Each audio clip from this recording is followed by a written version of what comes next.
আসসালামু আলাইকুম, আমি সাথে ছিলাম রোজা। সবাই কেমন আছেন? আমি আজকে আপনাদের দেখাবো কিভাবে দুধ চিতই পিঠা বানায়।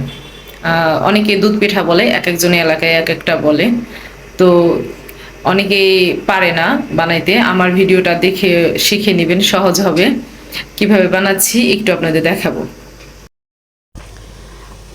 আপনারা প্রথমে এই গুড়টাকে সুন্দর করে একটু পানির মধ্যে গুড়টাকে নেড়ে ছেড়ে দিবেন। আমি কিন্তু এটার মধ্যে এলাচ, লবঙ্গ, দারচিনি দিয়ে দিয়েছি। তারপর দুধের মধ্যে সামান্য একটু লবণ দিবেন। এলাচ, লবঙ্গ, দারচিনি, তেজপাতা কিন্তু দুধের মধ্যে দিয়েও দুধটা বলক দিতে পারেন, গরম করতে পারেন। প্রথমে আগে দুধ জ্বালিয়ে নেবেন, তারপর গুড়টা এইভাবে জ্বালাবেন। আলাদা আলাদা করতে হবে, একসাথে কিন্তু দিলে দুধ ফেটে যাবে। এটার মধ্যে আমি এখন দুধ দেওয়া মাত্রই ফেটে যাবে। আমি যখন পাতিলটা নামাবো একটু ঠান্ডা হবে, তখন আমি দুধটা ঢেলে দিব।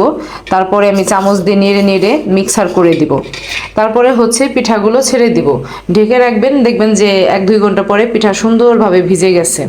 আমি কিন্তু পিঠা বাসায় বানাইনি, পিঠাগুলো কিনে নিয়ে আসছি। অবশ্য আপনারা পারলে বাসায় বানাই নিতে পারবেন। আবার কিনা পিঠাও কিন্তু ভিজাইলে সুন্দরভাবে পিঠা হয়।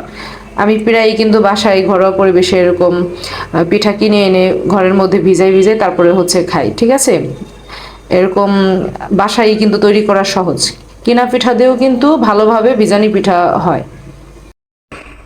তো গাইস, আপনাদের কিন্তু পুরোপুরি ভিডিও দেখতে হবে। আমি পিঠাটা ভিজাবো, তখন ভিডিও করে আপনাদের দেখাবো। পুরো ভিডিও দেখলে বুঝতে পারবেন কিভাবে রস বানাইতে হয়। তারপর দুধ আর গুড় মানে কিভাবে মিক্সার করতে হয়, আলাদা আলাদা দুটা জাল দিতে হবে, আলাদা আলাদা গরম করতে হবে, একসাথে হবে না, না হলে দুধ ফেটে যাবে। অনেকে কিন্তু এই সমস্যায় ভুগেন, পিঠা বানাইতে পারে না।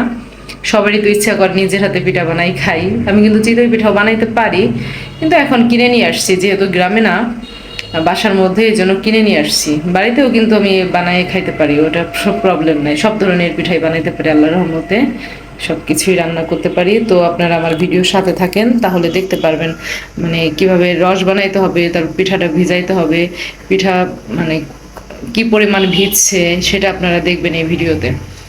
অনেক সুন্দরভাবে কিন্তু পিঠাটা ভিজবে, খেতেও কিন্তু খুবই টেস্ট।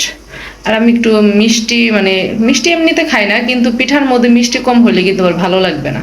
মিষ্টিটা একটু বেশি দিয়েছি। আপনারা চাইলে কমও দিতে পারবেন, বেশিও দিতে পারবেন, সমস্যা নেই। গাইস, এখন কিন্তু আমি দুধটা ঢেলে দিব। আমার রস বানানো কমপ্লিট। বিসমিল্লাহ। সম্পূর্ণ দুধ কিন্তু ঢেলে দিব। আপনারা চাইলে 2 কেজি দুধ দিয়ে 1 কেজি দুধ দিয়েও বানাইতে পারেন। আমি কিন্তু 1.5 কেজি দুধ দিয়ে বানাচ্ছি। হ্যাঁ, পরে দিবেন, ফাটবে না।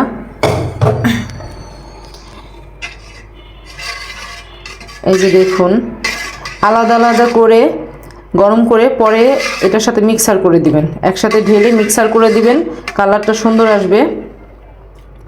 আর দুধটাও কিন্তু ফাটবে না। আর যদি একসাথে আমি জাল দিতাম তাহলে কিন্তু দুধটা ফেটে যেত, আর ওইটা খাওয়াও যেত না, ঠিক আছে? এখন আমি রসের মধ্যে পিঠাগুলো ভিজিয়ে রাখবো কিছুক্ষণ। গাইস, দেখুন কিভাবে পিঠা ভিজায়। এই যে পিঠা, বিসমিল্লাহ। একটা একটা করে মনে করেন সবগুলো ছেড়ে দিব, তারপরে হচ্ছে ঢেকে দিব। এভাবেই হচ্ছে অনেকে আছে গ্রামে এভাবে বানায়। আবার আমি কিন্তু মাঝে মাঝে এভাবে কিনে এনেই বানাই। এই যে দেখুন, কারণ এখনও তো গরম আছে, বুঝছেন? ঠান্ডা করিনি। সাথে সাথে আপনাদের তো দেখালাম ভিডিওতে, গরম করে সাথে সাথে এটা মিক্সার করে তার পিঠা দিয়ে দিবেন, ঢেকে দিবেন। সুন্দরভাবে পিঠাগুলো ভিজবে, একদম নরম হয়ে যাবে, ফুলে যাবে পিঠাগুলো। তারপরে সুন্দরভাবে খাবেন। মিষ্টিটা ভালোই হয়েছে দেখলাম, অনেকে মিষ্টি কম খায়। তো আমি তো মিষ্টি এমনিতেও খাই না, তবে পিঠার মধ্যে মিষ্টি জিনিসের মধ্যে মিষ্টি না হলে আবার ভালো লাগবে না। এই জন্য আর কি মিষ্টি একটু বেশি দিয়েছি। 1/2 কেজি গুড় দিয়েছি, 1/2 কেজি।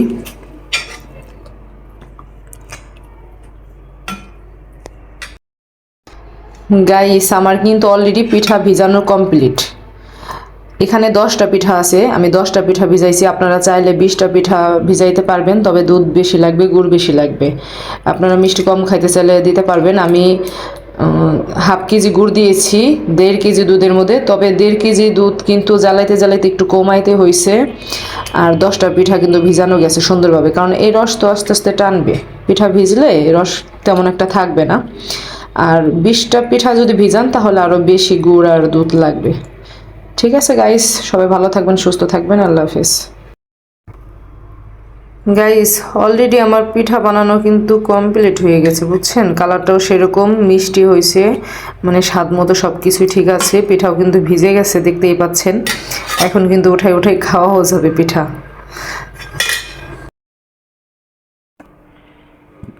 গাইস, এই হচ্ছে আমার পিঠা। ওয়াও, জাস্ট ওয়াও, অনেক সুন্দর হয়েছে পিঠা। তো আরও ভিজবে, বেশিক্ষণ তো ভিজাই নেই, আরও ভিজবে। সকালে খুবই টেস্ট লাগবে শীতের মাসে খালি পেটে, মানে খুবই টেস্ট লাগবে সকালে।